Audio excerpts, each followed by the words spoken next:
Projekt Saxonia Frank je primer dobre prakse integralnega projektiranja in vodenja izvedbe, ki smo jo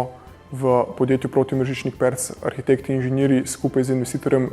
vodili relativno učinkovito, saj se je investitor že od samega štarta zavedal, da je zgodnje vključevanje strokovnjakov na vseh področjih bistvenega pomena za to, da se investicija pripelje do uspešnega konca, se pravi, da je znotraj nekega zastavljenega časovnega okvirja in pa znotraj seveda zastavljenih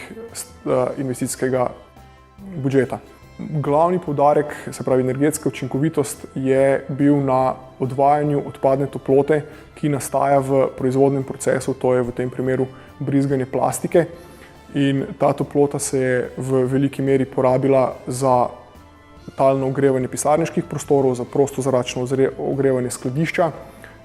in pa za ogrevanje sanitarne vode. Del te toplote bi se lahko v nadaljevanju uporabljal tudi za ogrevanje sosednjih objektov.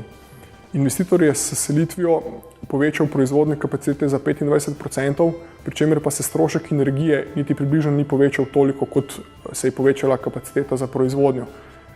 Dodatno je treba poudariti tudi to, da je strošek za zemeljski plin, ki ga uporabljajo sekundarno za ogrevanje, neznaten, saj se ta uporablja zgolj samo za pokrivanje jutranjih špic.